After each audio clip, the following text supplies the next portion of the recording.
Yeah. Hello, Celeste. I'm Shane. Hi. Well, hi, Shane. My name's Celeste. I'm from GHOSTSEEKER. Thanks for having me. Oh, that's right. Yeah, I want to talk all about Ghost Seeker and your career and anything else that might pop up. But is Celeste a stage name or is it your name? It's my name. Just checking. Just Of checking. course. Divergence is the new album coming out for Ghost Seeker. How has the band changed since the EP? Is it a little bit more polished, or how could you describe the band evolving since the EP?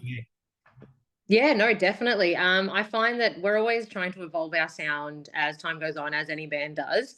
But meeting with, I guess, COVID and going through those little stipulations and hurdles that we did from the EP to Divergence, gave us a bit more of I want to call it more emotive sound. Okay. Yeah, a bit heavier, a bit gruntier, a bit scarier. I don't know.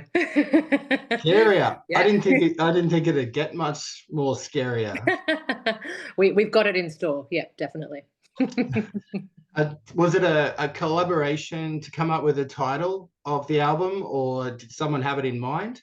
No, it's definitely a bit of a collab. I think it just describes perfectly us coming out of that lockdown and the nature of the concept of the album, which is, AI and the scarier side of AI. So, yeah, definitely an amalgamation of all of those. Is it a concept album as such? Does it tell a story? Yeah, it does in a way. Not as down the line as most concept albums would head, but definitely each song plays its own part in telling a story of where AI is starting to take over, thinking to take over, and then its different effects on different characters and mindsets. So yeah, concept in a way that it tells still a story. Headline tour. That's a pretty big deal. Yeah, super excited. It's the first, or have you been involved in headline tours before with other bands maybe, or is this the first for Ghost Seeker? So this is definitely not the first for Ghost Seeker. Sorry, my phone is doing its thing. This is our second headline tour around Australia. So our first one was to showcase our first EP.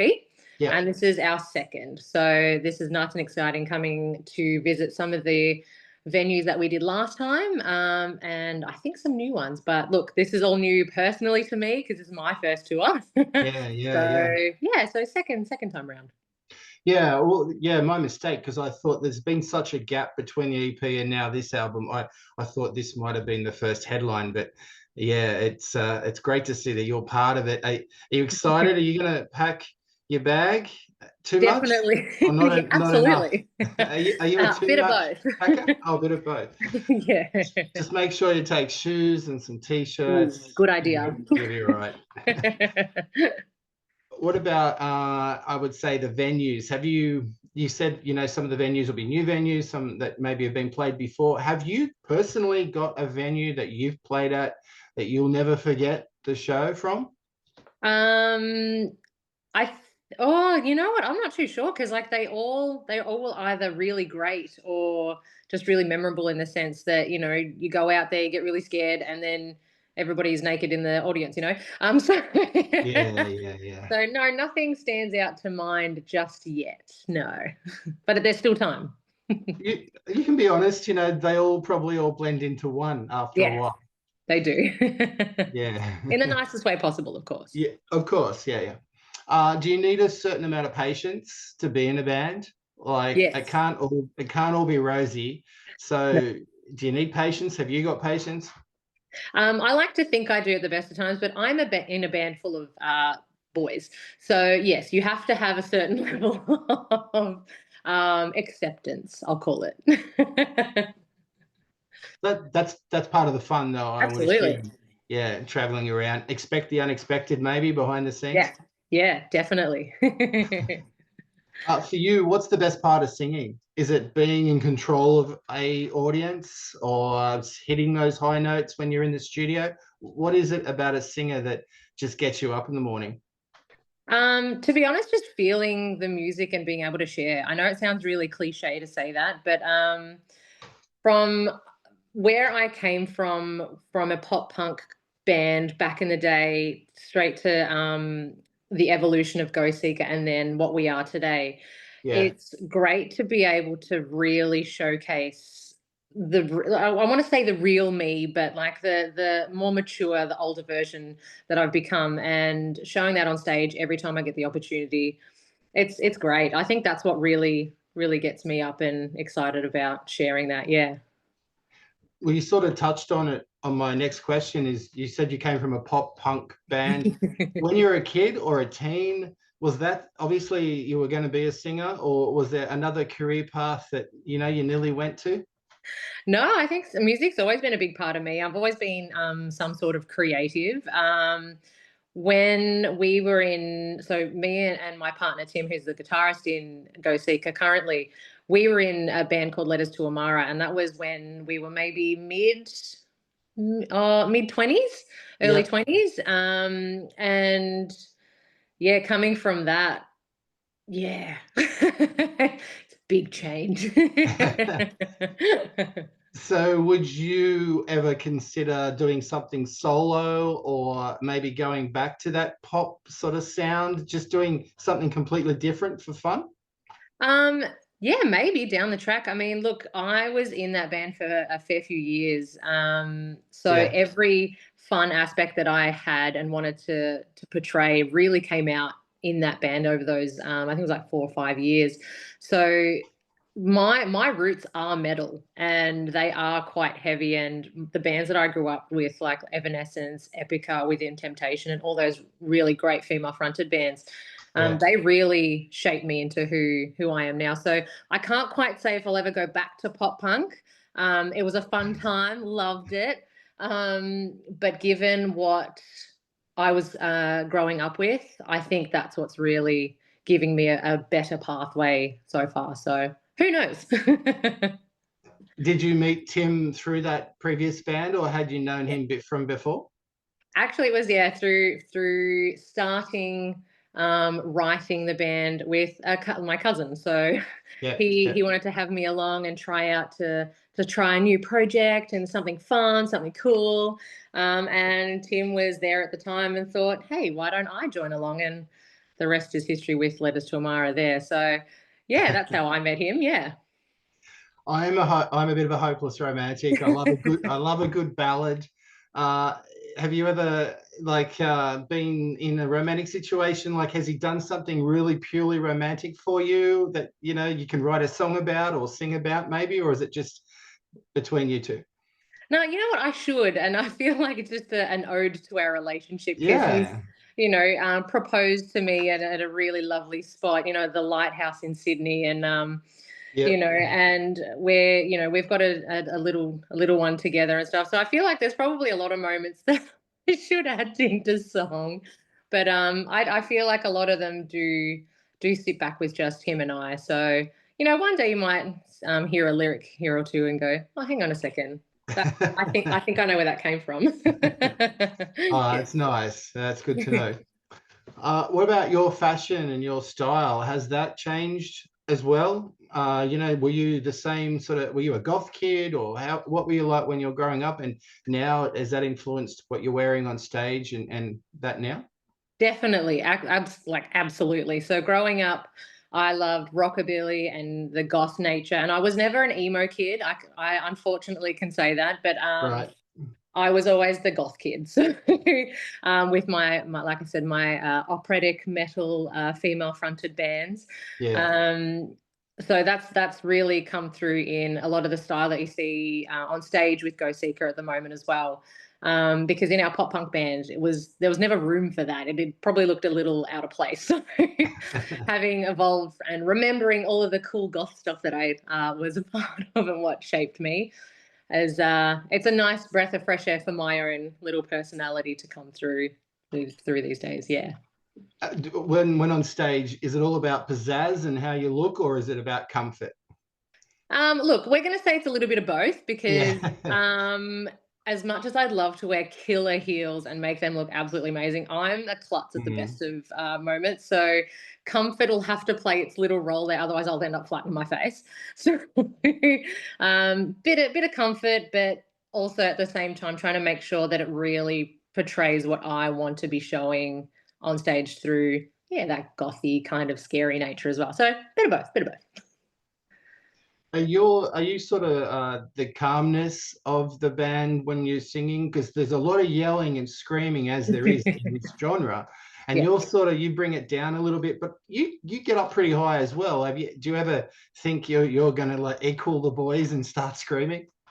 Look, Breenie has tried to get me to do it from time to time, Right. just to back him up and stuff. And look, I won't say I've never tried to learn in a car park near a train station during COVID and lockdown. But no, I think my talents best lay with singing and keeping that ethereal kind of cool, I don't know, yeah, nature. But yeah. Yeah, no, that's right. You're the level one, the solid one. Yeah. Do you study or do you do anything outside of music? Do you have routines? Like what are your interests outside?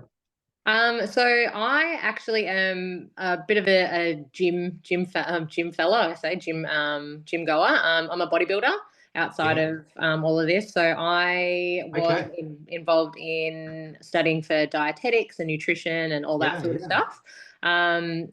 It's more so before I had my first little one. It's kind of taken a bit of a back seat now. But yeah, honestly, that's what I kind of do outside of Ghost Seeker and singing. I like to be hard and get into the gym and lift something heavy. Well, that goes hand in hand, you know, the powerlifting, the being fit, and then the amount of work you do on stage or even in the studio, it can be tiresome. So you need to be fit. Absolutely. Yep. What are you listening to in the gym when you're doing that power session?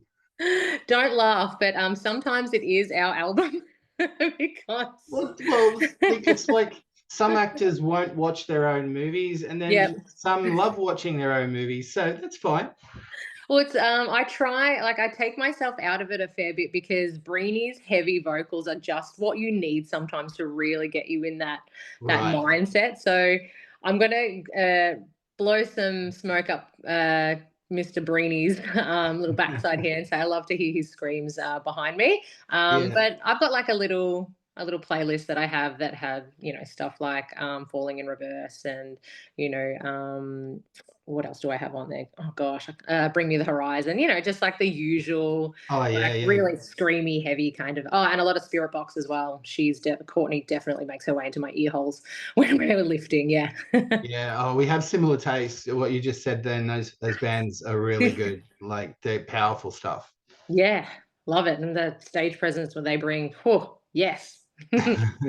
So with Ghost Seeker, if you let's say you could choose a band that you could open for, who would it be? I don't want to sound cliche when I say this, but definitely Spirit Box. Like Courtney. Yeah, okay. I thought you might have said that.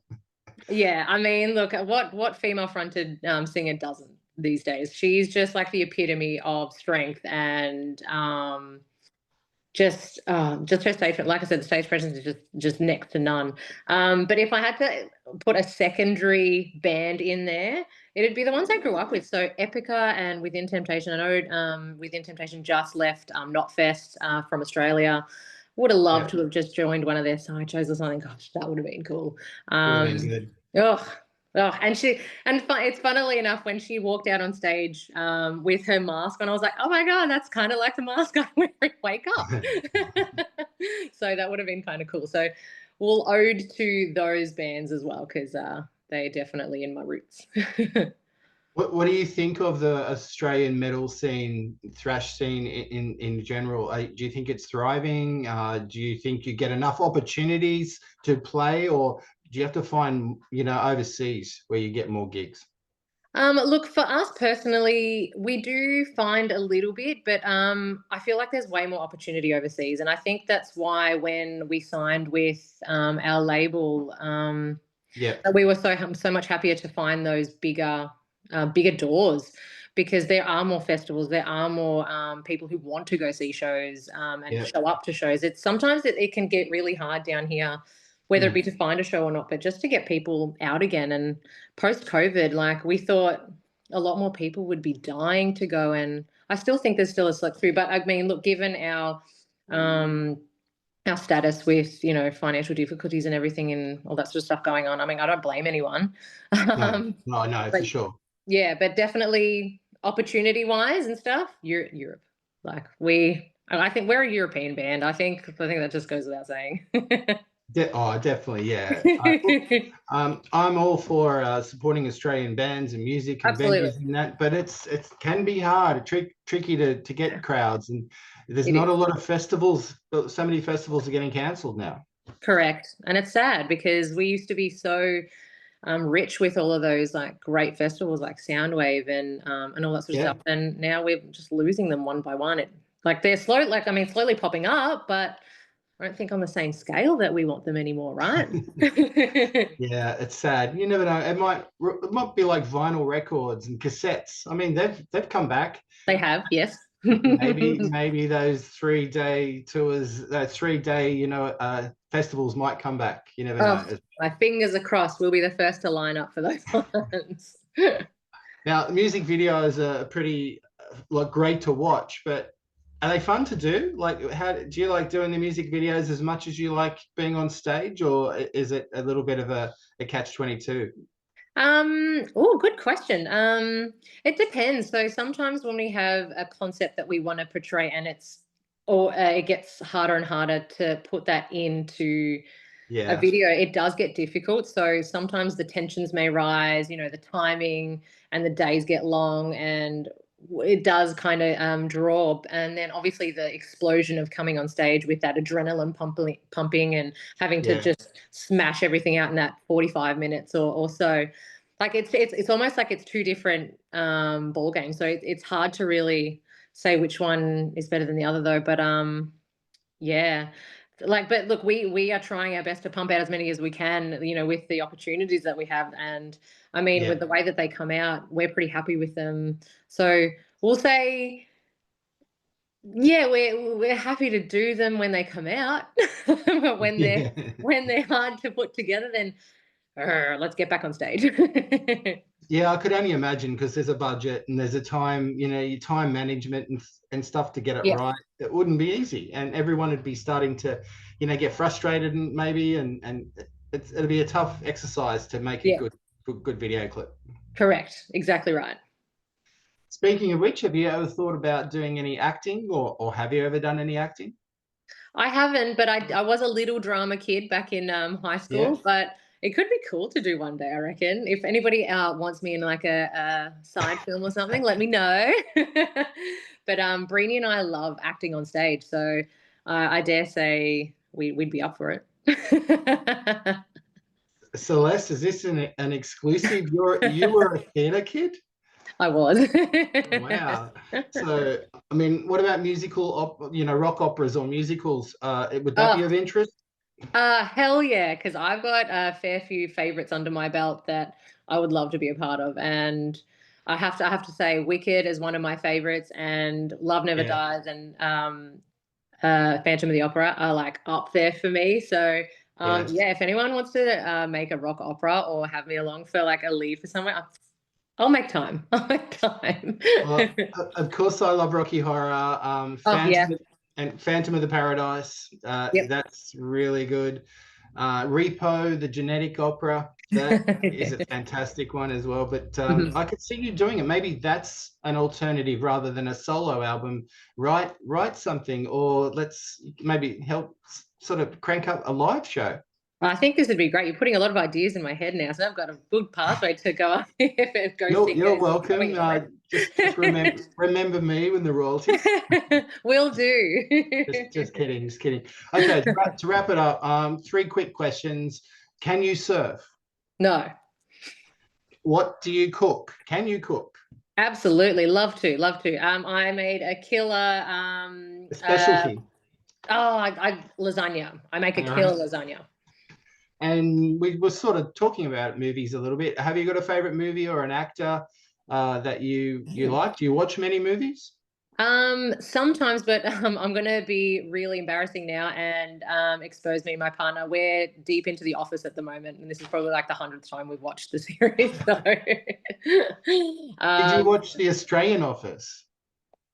we did a little bit, and only a little bit. Yeah, just a little. Yeah.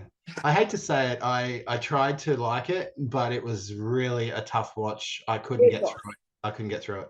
The like the comedians in there were great, but unfortunately, I don't think they worked well in that setting. It's hard because our Yeah. sense of humor, like our music and like our shows or whatever it might be, are unique to Australia. Yes. So The Office was a little bit that didn't translate.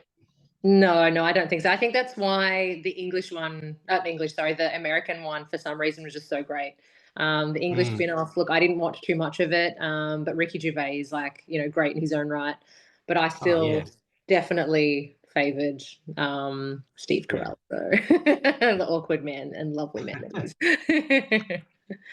Right. So why should people grab your album? I mean, album sales are sort of down, but people still collect vinyl, and you have a following yourselves. You have a great fan following. Why should what will people expect if they buy this new album? For one, something really relatable and also something different.